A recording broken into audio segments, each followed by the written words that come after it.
Journée très chargée pour le président du Sénat, Rose Francine Rogombe, s'est entretenue ce matin avec l'épouse du chef de l'État, Sylvia Bongo Ondimba. En deuxième heure, le président du Sénat a présidé une importante séance plénière. Deuxième symposium de la drépanocytose en Afrique centrale. Les travaux ont démarré ce matin au palais du Sénat, Omar Bongo Ondimba. Journée de formation sur l'éthique. Les travaux étaient axés sur le renforcement des capacités des scientifiques. Et puis la CNAMGS boudée par les assurés qui se plaignent d'être mal reçus dans les structures agréées.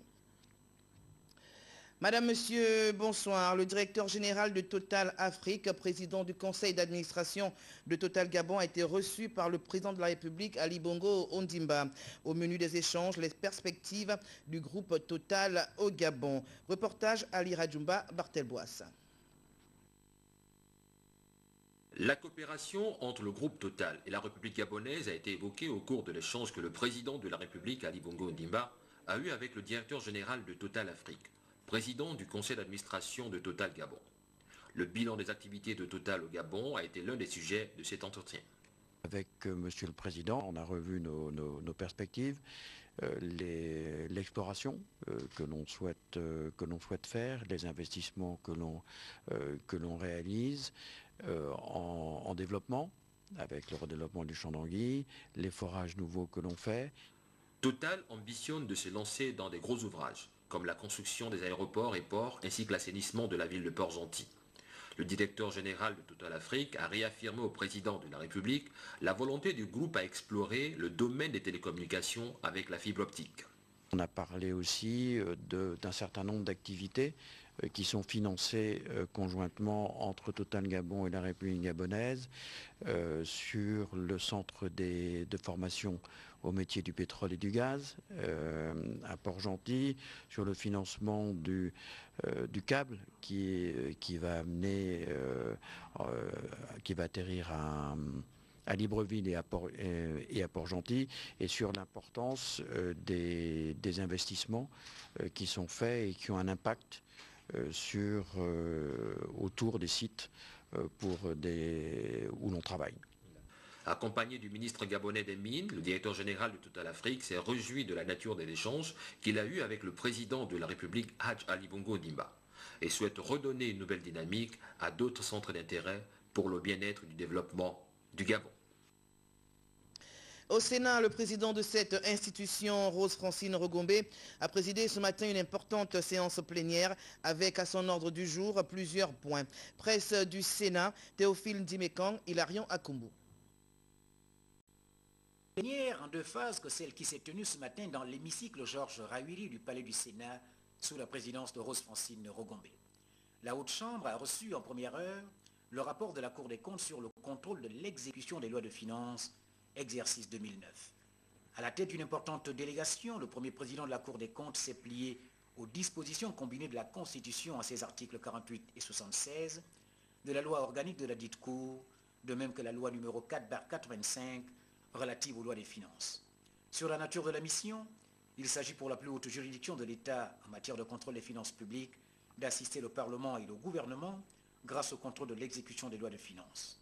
Ainsi, sénateurs et députés peuvent mieux apprécier l'action du gouvernement en matière de gestion des opérations financières de l'État.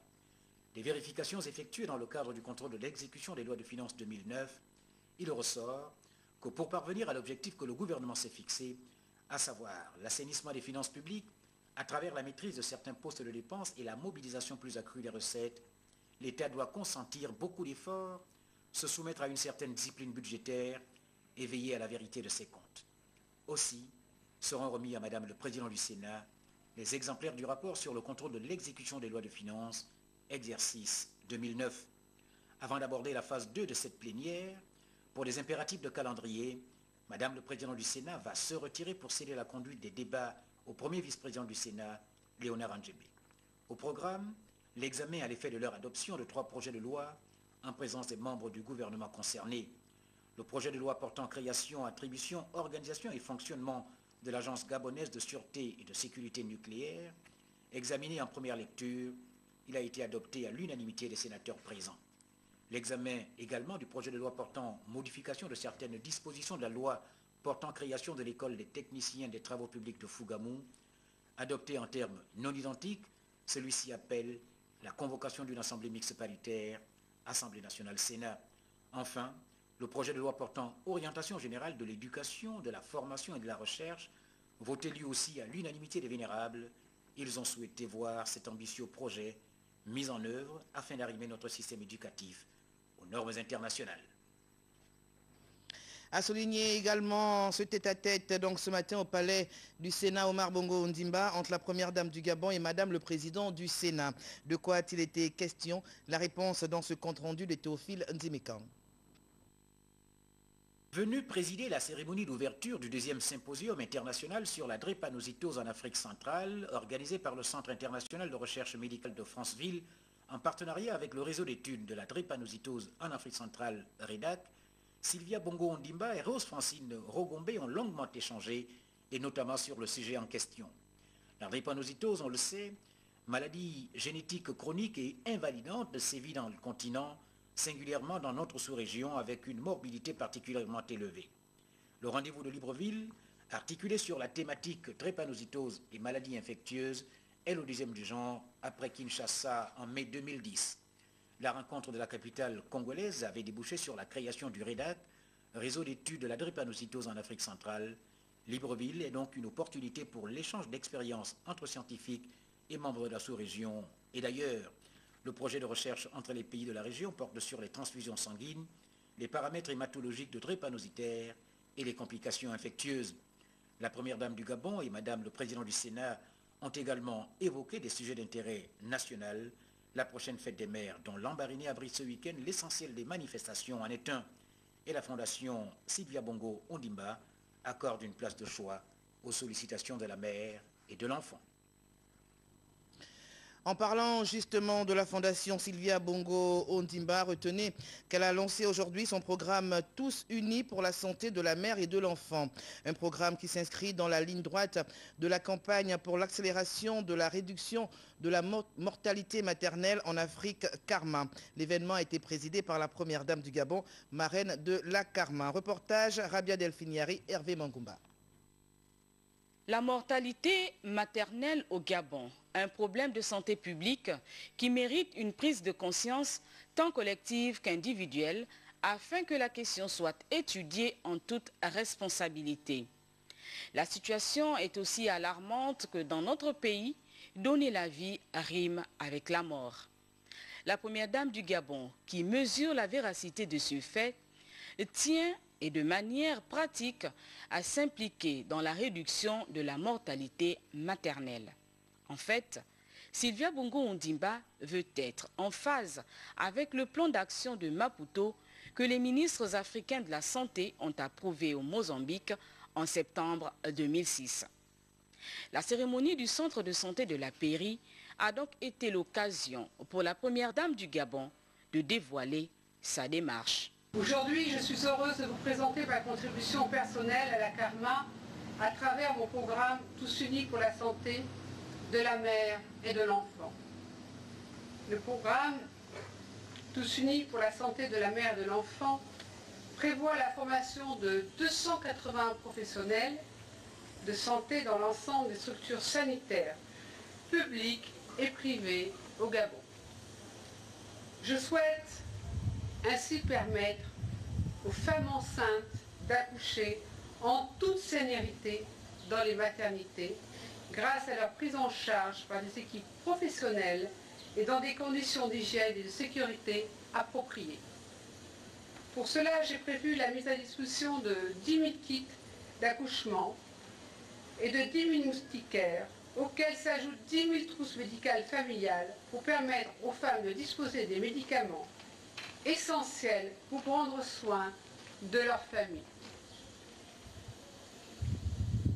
Tous ces éléments s'inscrivent dans un programme à long terme qui vise à inciter les femmes et les mères à prendre soin d'elles, de leurs bébés et de leur famille. La campagne pour l'accélération de la réduction de la mortalité maternelle a ainsi été lancée et Sylvia Bongo Ondimba d'émettre le vœu que commence un travail de longue haleine pour que la Karma donne naissance à des actions concrètes et mesurables en vue de réduire de façon durable la mortalité maternelle au Gabon. La première dame Sylvia Bongo Ondimba, qui a rehaussé par sa présence un événement, l'épouse du chef de l'État a réaffirmé son engagement à lutter contre la drépanocytose. Nick Jocelyn Fouba, Hervé Mangumba. Protéger la femme, la famille, la veuve, les enfants et lutter contre la drépanocytose, cette maladie qui fait des dégâts dans le monde. Chaque année, plus de 300 000 enfants sont touchés et 50% de ces enfants décèdent avant l'âge de 5 ans.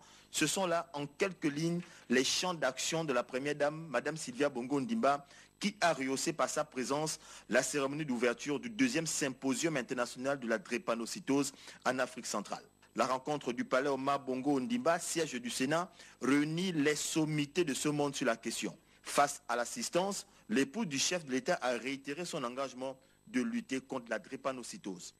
À travers mon programme Tous unis pour la santé de la mère et de l'enfant, je souhaite m'assurer que chaque enfant puisse avoir l'opportunité de grandir en bonne santé, condition indispensable pour réussir à l'école et bien sûr plus tard dans la vie. Mes chères sœurs, mères du Gabon, nous avons la grâce de donner la vie. Nous devons la respecter et nous devons la protéger.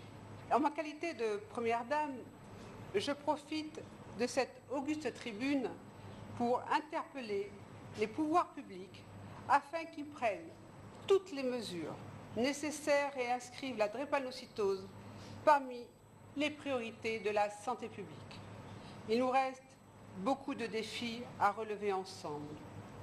Nous devons encourager les recherches scientifiques actuelles sur la drépanocytose, renforcer la formation du personnel médical et bien sûr paramédical, appuyer les acteurs sur le terrain pour la mise en place de structures de référence pour le diagnostic et la prise en charge précoce des drépanocytaires, promouvoir le diagnostic précoce de cette maladie pour une meilleure prévention. Le 19 juin, la communauté internationale célèbre la journée mondiale de lutte contre la drépanocytose. La rencontre du palais du Sénat arrive donc à point nommé. Elle permettra de jeter des bases pour assurer un avenir meilleur à tous ceux qui souffrent de cette maladie.